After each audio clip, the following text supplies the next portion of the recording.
Ya, assalamualaikum warahmatullahi wabarakatuh. Sebelumnya perkenalkan, nama saya Asta Kamila Hilma, NIM 33230 dengan program studi Tasawuf dan Psikoterapi Fakultas Usuluddin Adab dan Dakwah.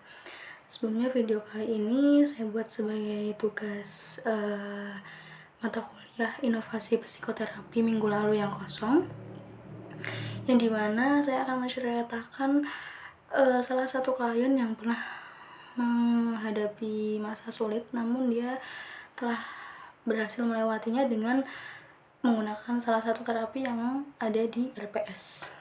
Sebelumnya saya akan menceritakan sedikit background dari klien, yang dimana dulu dia itu orang yang cukup tertutup, menutup diri dari lingkungan, menutup diri dari teman-temannya, bahkan dari orang tuanya sendiri. Sebut saja klien ini dengan sebutan Mbak X, yang dimana dia benar-benar sekolah dia cuman datang, duduk, dengerin, habis itu pulang. Nggak ada hal spesial yang akhirnya dia pengen deket dengan orang lain, sampai dimana akhirnya dia memiliki seorang pacar. Dan mulai dari sinilah dia menjadi orang yang lebih terbuka, menjadi orang yang lebih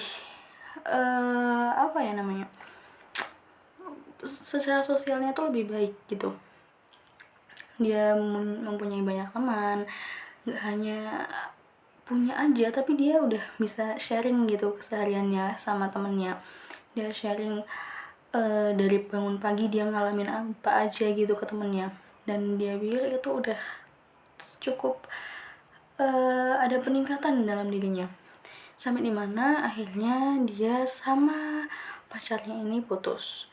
Lah, putus ini tuh dikarenakan perselingkuhan, yang dimana teman-teman dia itu juga sebenarnya udah tahu, tapi teman-teman dia itu menutupi kelakuan dari si pacarnya tersebut. Menurut perspektif teman-temannya tuh kayak nggak mau ikut campur, nggak mau ikut-ikutan, nanti malah jadi salah ngomong gitu. Tapi menurut si Mbak ex klien ini tadi, merasa dia tuh dibohongi, nggak hanya dibohongi sama pacarnya aja, tapi juga dibohongi sama teman-teman yang ada di sekitar dia. Akhirnya dia menutup diri lagi. Dia nggak hanya benci sama cowok, tapi dia juga benci sama cewek, karena dia merasa dia dibodohi, dia dibohongi sama teman-temannya gitu. Sampai dimana ada corona, dan dia merasa sangat diuntungkan dengan adanya corona tersebut. Ya, dengan adanya corona tersebut dia merasa diuntungkan, karena dia tidak usah mencari banyak alasan ketika ditanya kenapa nggak pernah kelihatan lagi, kenapa nggak pernah keluar, kenapa nggak pernah main dengan si A si B, kenapa, dan pertanyaan kenapa yang lain. Selain itu, dengan perkembangan zaman, dengan majunya teknologi, berbagai macam media sosial yang ada sekarang, salah satunya TikTok. Nah, dia lumayan aktif di TikTok, mencari trendy-trendy yang sekiranya membuat dia itu lupa dengan apa yang membuat dia kesal, sampai dimana dia mencoba challenge dance TikTok itu. Dan dengan melakukan itu, dia merasa dia bisa mengekspresikan diri dia. Ketika dia merasa bad mood lagi, merasa teringat dengan kejadian hal yang serupa, dia akan melampiaskannya ke ngedance tadi. Nggak hanya itu aja, ketika dia merasa senang dan dia nggak bisa cerita ke siapapun karena dia menutup diri, dia bisa melampiaskannya dengan melakukan challenge dance yang sedang viral, dan itu sangat efektif untuk mengisi kesibukan dia. Akhirnya dengan dance tersebut dia seperti diajak oleh salah satu orang yang juga lumayan aktif di dunia per-tiktokan, lumayan aktif di dunia dance challenge TikTok itu. Dia diajak untuk ikut suatu perkumpulan, namun dia itu belum coba untuk ingin kenal orang lagi, kenal gak hanya sebagai pasangan ya, tapi sebagai sahabat itu dia juga udah pengen membatasi gitu loh, gak pengen kenal banyak orang, takut dibodohi lagi.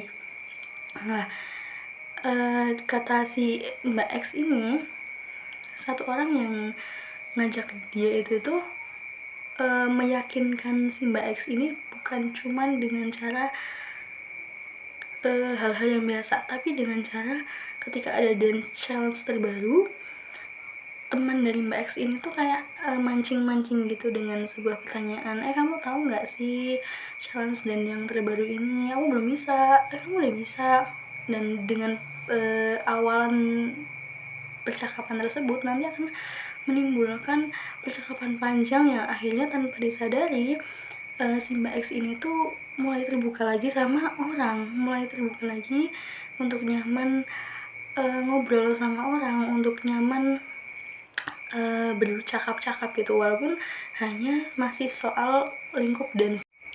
Ya, dengan cara teman si X ini mengajak itu, akhirnya tanpa disadari si X ini mulai ada interaksi lagi dengan teman-teman yang suka ngedance, walaupun sekarang pembahasannya ya masih di lingkup-lingkup soal dance, soal menari, soal dunia TikTok, tapi dia merasa ada suatu perkembangan yang akhirnya dia merasa tidak ada yang membatasi gitu.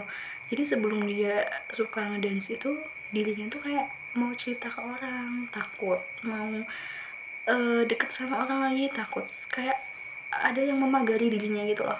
Tapi setelah dia ngedance, setelah dia nyaman tentang dance, setelah dia nemu orang yang satu frekuensi tentang dance, walaupun pembicaraannya cuma tentang dance, muter-muter cuma tentang dance, tapi dia merasa ada suatu yang timbul kayak kepercayaan di dalam dirinya. Dia mulai berinteraksi sama orang, dia juga akhirnya dia ikut perkumpulan tersebut. Dia untuk nari ngedance dalam satu tim kan juga harus ada kekompakan, kepercayaan satu sama lain, dan itu bisa didapatkan gitu. Akhirnya juga dia bisa, ya sekarang udah bisa interaksi sama banyak orang, nggak hanya kalau dulu dipanggil itu cuman dipanggil hai jadi jawab hello, cuman kayak gitu aja. Tapi untuk sekarang dia dipanggil hai ya dia bisa panggil hello kembali dan menanyakan kabar, menanyakan keadaannya sekarang gimana gitu.